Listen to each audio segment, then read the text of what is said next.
On va avoir même pas encore un mois en fait. Mais je la vois pas. Il est tout dans le fond à droite.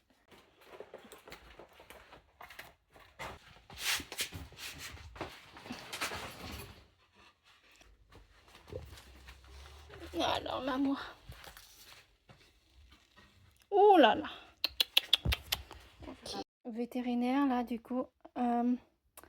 Donc là pour ce genre de choses, quand vous voyez votre animal de compagnie attraper un animal, que ce soit un pigeon ou n'importe quel autre animal, il faut le prendre tout de suite et l'emmener au centre Faune Alfort ou un vétérinaire que vous connaissez à côté qui accepte de le prendre. Centre Faune Alfort, on est en voiture, s'il n'y a pas de bouchon, on est à 30 minutes, donc c'est assez rapide. Ils sont ouverts tous les jours de 10h à 18h. Mais là, il est là depuis mercredi, donc ça fait plusieurs jours. Là, la patte, elle est cassée, là. Donc, voilà. Bon, la survie, c'est pas possible. C'est pas possible. Là, bah, non, parce que s'ils peuvent pas marcher, le pigeon, bah...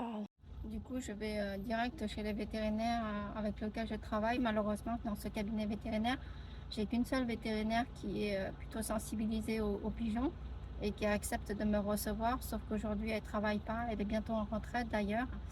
Et les autres vétérinaires, ils acceptent juste l'euthanasie.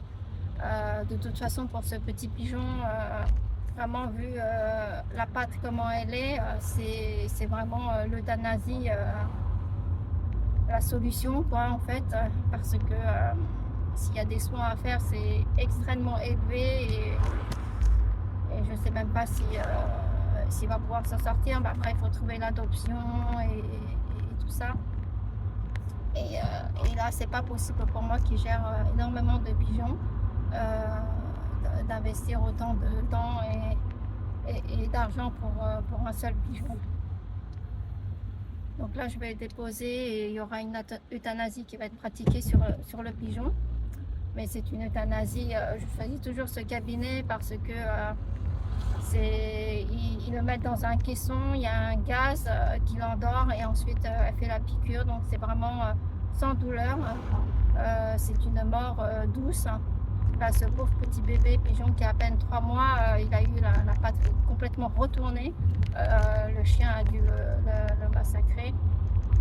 Et il souffre comme ça depuis mercredi. On est samedi aujourd'hui. C'est horrible pour un si petit bébé de souffrir autant à peine arrivé dans ce monde.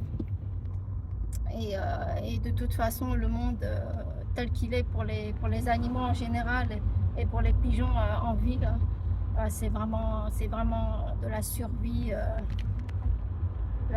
très difficile. Ce n'est pas une vie heureuse qu'on lui offre.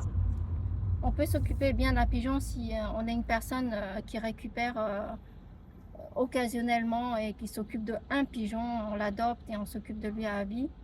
Mais moi, quand je suis une personne qui intervient vraiment partout, qui essaie de sauver plein de pigeons, il est impossible pour moi de garder tous les pigeons qui sont handicapés et les garder chez moi et les faire adopter. J'ai essayé au tout début de trouver des adoptants, mais c'est vraiment très, très, très, très difficile. Et malheureusement, je n'ai pas le temps de le faire. Du coup, là, je viens de sortir du vétérinaire. Donc, le bébé pigeon a été euthanasié.